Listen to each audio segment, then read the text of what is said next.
Hi hello friends, welcome back to my channel. Friends, ನೀವು ನೋಡ್ತಾ ಇದ್ದೀರಾ all in one tips channel. Friends, ಇವತ್ತಿನ ವಿಡಿಯೋದಲ್ಲಿ ಕೆಲವೊಂದು ಯೂಸ್ಫುಲ್ ಟಿಪ್ಸ್ಗಳನ್ನು ತಿಳಿಸ್ತಾ ಇದ್ರಿ. ಈ ಎಲ್ಲ ಟಿಪ್ಸ್ಗಳು ಗೊತ್ತಿಲ್ಲದೆ ನೀವು ತುಂಬ ಟೈಮ್ ಹಾಗೂ ಹಣನ ವೇಸ್ಟ್ ಮಾಡಿರ್ತೀರಾ.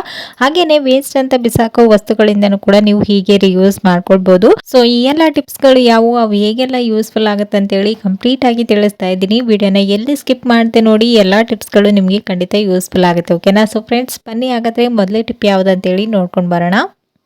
ಸೊ ಮೊದಲೇ ಟಿಪ್ ಬಂದು ಇಲ್ಲಿ ನೋಡ್ತಾ ಇರ್ಬೋದು, ಈ ರೀತಿ ನಾವು ಚಪಾತಿ, ಪೂರಿ ಏನಾದರೂ ಸ್ನ್ಯಾಕ್ಸನ್ನು ಮಾಡ್ಕೊಳ್ಬೇಕಾದ್ರೆ ಹಿಟ್ಟನ್ನು ಜರಡಿ ಇಟ್ಕೊಳ್ತೀವಲ್ವ. ಇಟ್ಕೊಳ್ಳುವಾಗ ನಾವು ಈ ರೀತಿ ಜರಡಿ ಇಟ್ಕೊಂಡ್ರೆ ಅದು ಪ್ಲೇಟಲ್ಲಿ ಬೀಳೋದಕ್ಕಿಂತ ಜಾಸ್ತಿ ಟೈಲ್ಸ್ ಮೇಲ್ಗಡೆನೆ ಬೀಳ್ತಾ ಇರುತ್ತೆ. ಸೊ ಅದನ್ನು ಕ್ಲೀನ್ ಮಾಡ್ಕೊಳ್ಳೋದು ಇನ್ನೊಂದು ಎಕ್ಸ್ಟ್ರಾ ಕೆಲಸ ಆಗ್ತಾ ಇರುತ್ತೆ. ಸೊ ಆ ರೀತಿ ಮಾಡ್ತೀನಿ ನೀವು ಈ ಒಂದು ಟಿಪ್ಸ್ನ ಟ್ರೈ ಮಾಡಿಕೊಂಡು ನೀವು ಜರಡಿನ ಇಟ್ಕೊಳ್ಳೋದ್ರಿಂದ ನೀಟಾಗಿ ನೀವು ಹಿಟ್ಟನ್ನು ಜರಡಿ ಇಟ್ಕೊಳ್ಬೋದು. ಸೊ ಇಲ್ಲಿ ನೋಡ್ತಾ ಇದ್ದೀರಲ್ವ, ಜಸ್ಟ್ ಈ ರೀತಿ ಒಂದು ಗ್ಲಾಸಲ್ಲಿ ಹಿಟ್ಟನ್ನು ಹಾಕಿಬಿಟ್ಟು ನಂತರ ಈ ಜರಡಿನ ವಿಡಿಯೋದಲ್ಲಿ ತೋರಿಸಿದಾಗೇ ರಿವರ್ಸಲ್ಲಿ ಇಟ್ಟು ಈ ರೀತಿ ಜಸ್ಟ್ ಮೂವ್ ಮಾಡಿದರೆ ಸಾಕು, ನೀಟಾಗಿ ಇಟ್ಟು ಜರಡಿ ಇಟ್ಕೊಳ್ಳುತ್ತೆ. ಹಾಗೆಯೇ ಇದರಲ್ಲಿ ಏನಾದರೂ ನುಸಿ ಏನಾದರೂ ಸೇರಿಕೊಂಡ್ರೆ ಅದು ಔಟ್ಸೈಡ್ ಏನು ಬೀಳೋದಿಲ್ಲ, ನೀವು ಆರಾಮಾಗಿ ನೀಟಾಗಿ ಕ್ಲೀನ್ ಮಾಡ್ಕೊಳ್ಬೋದು.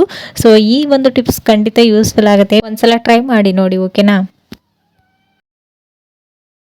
ಸೊ ನೆಕ್ಸ್ಟ್ ಟಿಪ್ ಬಂದು ಇಲ್ಲಿ ನೋಡ್ತಾ ಇರ್ಬೋದು, ಈ ರೀತಿಯ ಆಯಿಲ್ ಪ್ಯಾಕೆಟ್ಗಳನ್ನು ನಾವು ಮನೆಗೆ ತಂದಾಗ ಆಯಿಲ್ನ ತೆಗೆದುಕೊಂಡು ಈ ಪ್ಯಾಕೆಟ್ಗಳನ್ನು ವೇಸ್ಟ್ ಅಂತ ಬಿಸಾಕ್ತಾ ಇರ್ತೀರಲ್ವ. ಸೊ ಇದರಿಂದ ಹೀಗೂ ಕೂಡ ರಿಯೂಸ್ ಮಾಡ್ಕೊಳ್ಬೋದು. ಇವಾಗ ಟೊಮೆಟೊ ಹಣ್ಣಿನ ಬೆಲೆ ತುಂಬಾ ಕಡಿಮೆ ಆಗಿದೆ. ಸೊ ನಾವೇನು ಮಾಡ್ತೀವಿ, ಸ್ವಲ್ಪ ಜಾಸ್ತಿನೇ ಇರಲಿ, ಡೈಲಿ ಏನಾದರೂ ಮಾಡ್ಕೊಳ್ಬೋದು ಅಂತೇಳಿ ಸ್ವಲ್ಪ ಎಕ್ಸ್ಟ್ರಾ ತೊಗೊಂಡಾಗ ಫ್ರಿಜ್ ಇಲ್ಲದೆ ಅಥವಾ ಫ್ರಿಜ್ಜಲ್ಲಿ ನಾವು 1 ವೀಕ್ನ ಜಾಸ್ತಿ ಸ್ಟೋರ್ ಮಾಡಿದಾಗ ಈ ಟೊಮೆಟೊ ಬೇಗನೆ ಹಾಳಾಗ್ತಾ ಇರುತ್ತೆ. ಸೊ ನೀವು ಔಟ್ಸೈಡ್ ಇಡೋದಕ್ಕಿಂತ ಈ ರೀತಿ ನೀವು ಆಯಿಲ್ ಕವರಲ್ಲಿ ಈ ಟೊಮೆಟೊಗಳನ್ನು ಇಟ್ಟು ನೀವು ಸ್ಟೋರ್ ಮಾಡ್ಕೊಳ್ಳೋದ್ರಿಂದ ಇದು 15 ಡೇಸ್ ಅಲ್ಲ 1 ಮಂತ್ ಇಟ್ಟರು ಫ್ರೆಶ್ ಆಗಿರುತ್ತೆ. ಇದರಲ್ಲಿ ಆಯಿಲಿ ಇರೋದ್ರಿಂದ ಬೇಗನೆ ಟೊಮೆಟೊ ಹಣ್ಣು ಕೊಳ್ತೋಗಲ್ಲ. ಸೊ ಈ ಒಂದು ಟಿಪ್ಸ್ ಕೂಡ ಖಂಡಿತ ಯೂಸ್ಫುಲ್ ಆಗುತ್ತೆ. ಒಂದ್ಸರಿ ಟ್ರೈ ಮಾಡಿ ನೋಡಿ. ಓಕೆನಾ?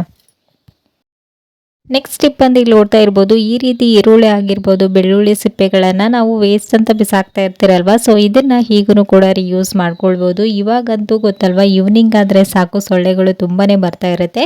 ಒಬ್ಬರೊಬ್ಬರಿಗೆ ಮಕ್ಕಳಿಗೆ ಆಗ್ಬೋದು, ಹಿರಿಯರಿಗೆ ಗುಡ್ ನೈಟ್ ಸ್ಮೆಲ್ ಆಗ್ಬೋದು, ಅಥವಾ ಪಾಸ್ಟ್ ಕಾರ್ಡೆಲ್ಲ ಹಚ್ತೀವಲ್ವ, ಅದರ ಸ್ಮೆಲ್ ಅಂದ್ರೇ ಆಗ್ತಾ ಇರಲ್ಲ. ಸೊ ಆವಾಗ ನೀವು ಈ ರೀತಿ ನಾನು ವಿಡಿಯೋದಲ್ಲಿ ತೋರಿಸಿದಾಗೇ ಈ ಈರುಳ್ಳಿ ಸಿಪ್ಪೆ ಒಂದು ಸ್ವಲ್ಪ ಕರ್ಪೂರ ಹಾಗೆಯೇ ಒಂದು ಸ್ವಲ್ಪ ತೆಂಗಿನ ನಾರನ್ನು ಹಾಕಿ ಇದನ್ನು ಹೊಗೆನ ಹಾಕೊಳ್ಳೋದ್ರಿಂದ ಮನೆಯಲ್ಲಿ ಒಂದು ಸೊಳ್ಳೆನೂ ಕೂಡ ಇರೋದಿಲ್ಲ. ಸೊ ಈ ರೀತಿ ನೀವು ವೇಸ್ಟ್ ಅಂತ ಬಿಸಾಕೋ ವಸ್ತುಗಳಿಂದ ರಿಯೂಸ್ ಮಾಡ್ಕೊಳ್ಬೋದು. ಸೊ ಈ ಒಂದು ವಿಂಟರ್ ಸೀಸನ್ನಲ್ಲಿ ಸೊಳ್ಳೆಗಳು ಮನೆಯಲ್ಲಿ ಜಾಸ್ತಿ ಇದ್ದರೆ ಈ ಒಂದು ಟಿಪ್ಸ್ನ ಟ್ರೈ ಮಾಡಿ ನೋಡಿ, ಖಂಡಿತ ಯೂಸ್ಫುಲ್ ಆಗುತ್ತೆ. ಸೊ ಇಲ್ಲಿ ನೋಡ್ತಾ ಇರ್ಬೋದು ಹೊಗೆ ಎಷ್ಟು ನೀಟಾಗಿ ಬರ್ತಾ ಇದೆ ಅಂತ. ಸೊ ಈ ಒಂದು ಸ್ಮೆಲ್ಗೆ ಒಂದು ಸೊಳ್ಳೆ ಕೂಡ ಮನೆಯಲ್ಲಿ ಇರೋದಿಲ್ಲ. ಸೊ ಟ್ರೈ ಮಾಡಿ ನೋಡಿ. ಓಕೆ?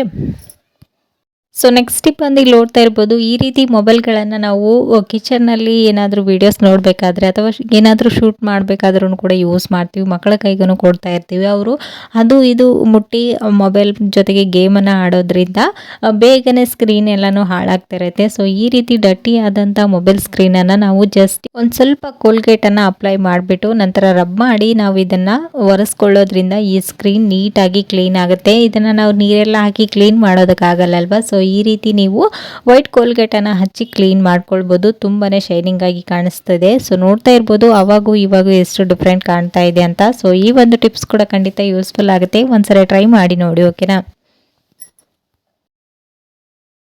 ಸೊ ನೆಕ್ಸ್ಟ್ ಟಿಪ್ ಬಂದು ಇಲ್ಲಿ ನೋಡ್ತಾ ಇರ್ಬೋದು, ಹಂಚಿನ ಮೇಲ್ಗಡೆ 1 ಟೇಬಲ್ ಸ್ಪೂನ್ ಅಷ್ಟು ಅರಿಶಿಣ ಹಾಕೋದ್ರಿಂದ ತುಂಬಾ ಹೆಲ್ತ್ ಬೆನಿಫಿಟ್ಸ್ ಇದೆ. ಅದೇನಂತ ತೋರಿಸ್ತಾ ಇದ್ದೀನಿ. ಇಲ್ಲಿ ನೋಡ್ತಾ ಇದ್ದೀರಲ್ವಾ, ಮೊದಲಿಗೆ ನಾನು ಇಲ್ಲಿ ಒಂದು ಅರ್ಧ ಟೇಬಲ್ ಸ್ಪೂನ್ ಅಷ್ಟು ಅರಿಶಿಣ ಹಾಕಿ ಇದನ್ನು ಒಲೆ ಮೇಲೆ ಇಟ್ಕೊಂಡು ಇದು ಒಂದು ಸ್ವಲ್ಪ ಸ್ಮೆಲ್ ಹೊಗೆ ಬರೋ ಹಾಗೆ ಇದನ್ನು ಮಾಡ್ಕೊಳ್ಬೇಕು. ನಂತರ ನೀವು ಇದು ಹೊಗೆನ ತಗೊಳ್ಳೋದ್ರಿಂದ ಒಂದು ಸೈಡ್ ತಲೆನೋವು ಅಂತ ಹೇಳ್ತೀವಲ್ವ, ಅದು ಎಷ್ಟು ತೋರಿಸಿದ್ರೂ ಹುಷಾರಾಗ್ತಾನೆ ಇರೋದಿಲ್ಲ. ಸೊ ಆವಾಗ ನೀವು ಈ ಒಂದು ಟಿಪ್ಸ್ನ ಟ್ರೈ ಮಾಡ್ಬೋದು. ಸೊ ಈ ರೀತಿ ಅರಿಶಿಣ ಸ್ಮೆಲ್ ತಗೋದ್ರಿಂದ ಒಂದು ಸೈಡ್ ತಲೆನೋವು ಕಂಪ್ಲೀಟ್ ಆಗಿ ಹೋಗುತ್ತೆ.